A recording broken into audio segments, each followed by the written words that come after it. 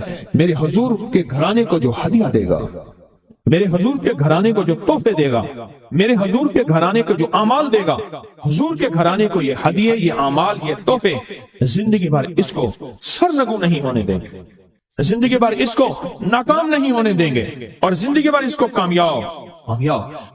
2 تسبیح صبح 2 تسبیح شام سورۃ اخلاص کی، 2 تسبیح صبح 2 تسبیح شام سورۃ اخلاص کی آپ پڑھیں اور پڑھ کے ان ہستیوں کو ہدیہ کریں، ہستیوں کو ہدیہ کریں، حضور کے گھرانے کو ہدیہ کریں، اور حضور کے گھرانے میں حضور کی بیویاں، حضور کی بیٹیاں، حضور کے بیٹے، حضور کے داماد، حضور کے نواسے اور نواسیاں، یہ حسن اور حسین جس کو حسنین کریمین کہتے ہیں، حضور کے نواسے ہیں، یہ حضور کا گھرانہ ہے، ان کو ہدیہ کریں، اپنے مسائل کو حل ہوتا دیکھیں، اپنی مشکلات کو حل ہوتا دیکھیں، اپنی ناکامیوں کو ختم ہوتا دیکھیں۔ سال سے یہ عمل بتا رہا ہوں، سال سے یہ عمل بتا رہا ہوں۔ میں نے تو جس کو دیا ہے زندگی میں اس کو کامیابی ملی ہے، میں نے تو جس کو دیا ہے وہ زندگی میں ناکام نہیں ہوا، زندگی میں ناکام نہیں ہوا، زندگی میں ناکام۔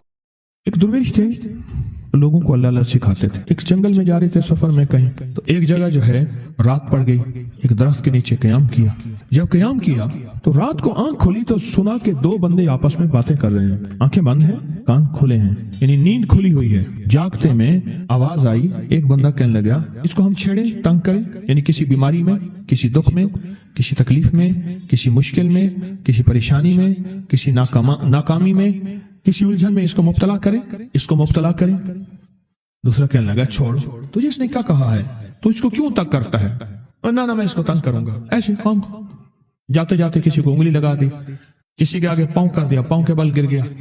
کوئی کیا کر رہا ہے؟ بعض لوگوں کا مزاج ہوتا ہے، یہ لوگوں کے مزاج میں کمی ہے، شیاطین کا مزاج ہی یہی ہے، اس لیے جو اس مزاج کا بندہ اس کو شیطان کہتے ہیں۔ ہاں، عمومی معاشرے میں نا وہ بڑا شیطان آدمی، اس کا کام لوگوں کو تکلیف دینا ہے، تو اس نے کہا اس کو تکلیف نہ دے۔ اچھا، یہ اب سن رہا ہے، یہ سن رہا ہے، اس نے کیا کیا؟ دل ہی دل میں شاہد اللہ انہ لا الہ الا، یہ قرآن پاک کی 2 آیتیں بغیر حساب تک انمول خزانے میں، قرآن پاک کی آیت ہے، یہ اس نے دل ہی دل میں پڑھ لی، بس ایک دفعہ پڑھ لی دل ہی دل میں۔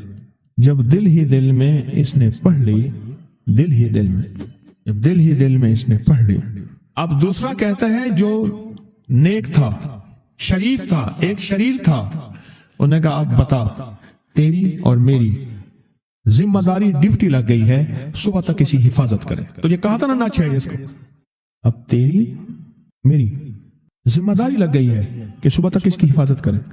اس نے کیا کیا؟ بے بس تھا۔ 2 جنات ہیں، ایک شریف ہے، ایک شریر ہے، اور مجھے تکلیف دینا چاہتے ہیں، کیا کریں؟ اس نے فوراً اس ہستی کو پکارا جس نے اس نے کہا تھا اماں، اس نے فوراً اس ہستی کو پکارا جس کے ہاتھ میں کائنات کے سارے راز، طاقتیں، قوتیں ہیں، اور اس ہستی نے کیا کیا؟ اب ان کی ڈیوٹی لگا دے، اب ان کی ذمہ داری لگا دے، یہ صبح تک اس کی حفاظت کریں جب تک وہ نہ جاگے۔ پہلے دن سے ہمارے ساتھ دشمنی کا فیصلہ ہے، پہلے دن سے ہمارے ساتھ دشمنی کا فیصلہ ہے، پہلے دن سے، اور وہ فیصلہ ہو کے رہا ہے، اور اس کی وجہ سے ہم تکلیفوں، پریشانیوں، نقصانوں اور مسائل میں چلے آ رہے ہیں۔ اب اس کا تحفظ کیا ہے، اس کی حفاظت کیا ہے، کیا کریں؟ ایک خود لڑیں، ہواؤں سے لڑنا۔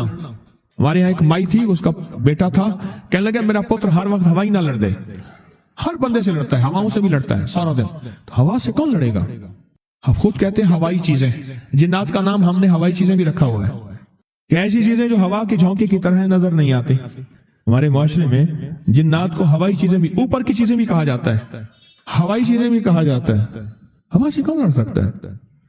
بے بس ہیں ہم بے بس ہیں، ہم نہیں لڑ سکتے۔ ایسی طاقت کو لے آئیں، ایسی طاقت کو لے آئیں جو لڑ سکتی ہے، اور وہ اللہ ہے، اور اس کی طاقت ہے، اور اس کی قوت ہے، اور اس کا 100% جمال ہے، جلال ہے، عزت ہے، عظمت ہے، وقار ہے، شان و شوکت ہے۔ وہ طاقت ہے جو لڑ سکتی ہے، کوئی نہیں لڑ سکتا۔ یاد رکھنا، جنات شیاطین سے کوئی نہیں لڑ سکتا۔ میری بھی زندگی گزری ہے روحانیت کی دنیا میں طالب علم کی حیثیت سے، وہ جن تابع وغیرہ نہیں ہے، لیکن ان سے لڑ کوئی نہیں سکتا ان سے۔ اگر اللہ کی مدد ساتھ نہیں ہے اور اللہ کے نام کی طاقت اور ڈھال ساتھ نہیں ہے، ان سے کوئی نہیں لڑ سکتا، اور نہ لڑنے کی کوشش کرنا۔ اللہ کی مدد، یہ آیت الکرسی کیا ہے؟ یہ ساری اللہ کی مدد ہے، اللہ کی منت اور خوشامد ہے۔ ترجمہ اٹھا کے دیکھ، یہ آیت الکرسی ساری میری اللہ کی منت اور خوشامد ہے۔ اللہ لا الہ الا هو الحی القیوم، مولا تیرے علاوہ ہے ہی کوئی نہیں، لا الہ الا الحی، تو ہمیشہ زندہ ہے، موت نہیں، القیوم، سب مٹ جائیں گے تو قائم ہے، لا تاخذہ سنہ، اے مولا تو وہ ہستی ہے جسے نہ نیند آئے نہ اونگ آئے، ولا نوم، لہ ما فی السماوات و ما فی الارض، ساری کائنات، ساری زمینیں، سارے آسمان مولا تیرے ہی ہیں، حکومت تیرے پاس ہے۔ من ذا الذی یشفع عندہ الا بإذنہ، کون ہے جو سفارش کرے؟ تیرا امر ہوگا تو سفارش ہوگی، تیری حکومت طاقت کے سامنے کوئی بندہ نہ ہل سکے، نہ آنکھ اٹھا سکے۔ یعلم ما بین ایدیہم وما خلفہم، تو ہمارا پچھلا ڈیٹا بھی جانتا ہے، تو ہمارا اگلا ڈیٹا بھی جانتا ہے، ہماری پچھلی کیمرے کی ساری ریکارڈنگ تیرے پاس ہے، ہماری اندھیرے اجالے تیرے پاس ہیں، ہماری صبح شامیں تیرے پاس ہیں، ہمارے دل کے تصورات تیرے پاس ہیں، دل کی سوچیں اور خیالات تیرے پاس ہیں۔ ولا یحیطون بشیء، اور تیری طاقت ہر کسی پہ غالب ہے، احاطہ کیا ہوا ہے، الا بما من علم، الا بس تیرے علم میں ہے، وسع کرسی، تیری کرسی بڑی وسیع ہے، تیرا اقتدار بڑا وسیع ہے، تیری حکومت بڑی وسیع ہے، تیرے پاس کئی سکندر آئے اور گئے، کئی سکندر آئے اور گئے۔ میں خوارزم میں گیا، وہاں بخارا سے آگے، بہت آگے، وہاں کا سفر تھا جہاز کا، بہت آگے، وہاں کئی میلوں میل، وہاں ایک شہر تھا، اس کا نام تھا نوراتا۔ شیخ ابو الحسن نوری رحمت اللہ علیہ، ہمارے بڑوں کی کتابوں میں ان کے تذکرے آتے ہیں، ان کا وہاں مزار تھا، اور لوگ ان کے ہاں آ کے 9 راتیں گزارتے تھے، اور وہ اللہ اللہ سکھاتے تھے۔ یہ بڑوں کے ہوتے تھے، جیسے سال کے بعد، یہ بھی آج راز بتا دوں، سال کے بعد بزرگ ہر کونے، ہر کریے، ہر گوشے میں نکل جاتے تھے، لوگوں کو اللہ اللہ سکھاتے تھے۔ ایک جگہ مخصوص ہوتی تھی، مرشد کا آستانہ، سال کے بعد وہیں جمع ہوتے تھے اور ایک دوسرے سے ملتے تھے، میل جول ہوتا تھا۔ اس میل جول کا نام ہے میلہ، ملنا، میل جول۔ اب وہ میلہ بنتے بنتے کہانی کہاں نکل گئی، میلے کا نام آتے ہی فوراً سرکس آتی ہے۔ حالانکہ میلہ کیا تھا؟ ملتے تھے، فلاں علاقے کے حالات کیا ہیں، فلاں گاؤں کے، فلاں قریے کے، فلاں شہر کے کیا حالات ہیں، وہاں لوگوں کی دینی حالت، ایمانی حالت کیا ہے، وہاں کیا باطل کفر ہے، وہاں کیا نظام ہے، کیا ایک دوسرے سے ملتے حالات بتاتے تھے، پھر چند دن ساتھ رہتے تھے، ایک دوسرے سے حالات لے کے پھر لوگوں کو اللہ اللہ سکھانے نکل جاتے تھے، پھر سال کے بعد اکٹھے ہوتے تھے۔ اس کا نام تھا میلہ، اس کا نام تھا میلہ۔ اور اس کا نام کیا تھا؟ پہلے کیا بتایا میں نے؟ نوراتاں۔ نوراتیں کسی درویش کے پاس آتے تھے، اللہ کا نام بھی سکھاتے تھے، دم بھی کرتے تھے، دعا بھی کرتے تھے، اس کو اللہ اللہ بھی کراتے تھے، بھلا چنگا، صحت مند، تندرست، مسائل کو حل پا کے چلا جاتا تھا۔ یہ تھا نوراتاں۔ شیخ ابو الحسن نوری رحمت اللہ علیہ، یہ 9 راتوں میں لوگ آتے تھے۔ میں کہنا یہ چاہ رہا تھا، ان کے مزار کے اوپر ایک بہت بڑا قلعہ تھا، انگریز اس کے اوپر سارے چڑھ رہے تھے، اونچا قلعہ تھا۔ میں نے اگلا سفر کرنا تھا، میں قلعے پہ نہ گیا۔ میں نے کہا کس کا ہے؟ اس نے کہا سکندر اعظم کا قلعہ ہے، آج سے کئی ہزار سال پہلے اس نے یہ قلعے بنائے تھے، یہ اس کی کرسیاں تھیں، ایک میرے رب کی کرسی ہے، وسیع کرسی، وسیع کرسی۔ سکندر کے قلعے ہیں، سکندر کہاں کہاں آیا، نہ گورے سکندر نہ رہی قبر دارا، نہ گورے سکندر نہ رہی قبر دارا، مٹے نامیوں کے نشاں کیسے کیسے، زمین کھا گئی آسمان کیسے کیسے، نہ گل ہیں نہ گنچے نہ بوٹے نہ پتے، ہوئے باغ نظرے خزاں کیسے کیسے، ہر ایک دل پہ ہے داغ ناکامیوں کے، نشاں دے گیا بے نشاں کیسے کیسے۔ اس کی کرسی ہے، کہتے میں نے آیت الکرسی پڑھی ہے، آیت الکرسی پڑھی تھی، میں دیکھو میری کیا مدد ہوئی، آیت الکرسی پڑھی تھی، دیکھو میری کیا حفاظت ہوئی۔ بس آیت الکرسی پڑھنی تھی، وہ چیز یوں چلی گئی۔ آپ اپنا واقعہ سناتے ہیں۔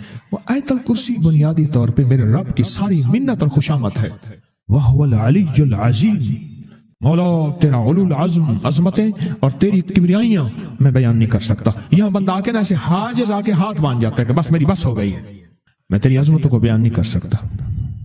جب ہم بے بس ہو جائیں، پھر ایسی طاقتور چیز کو پکاریں جس کے پاس اقتدار بھی ہو، اختیار بھی ہو، طاقتیں قوتیں بھی ہوں، اور زوال نہ ہو، سرمدی جاویدانی ہو۔ ایسی طاقت جس کو زوال نہ ہو اس کو پکارے۔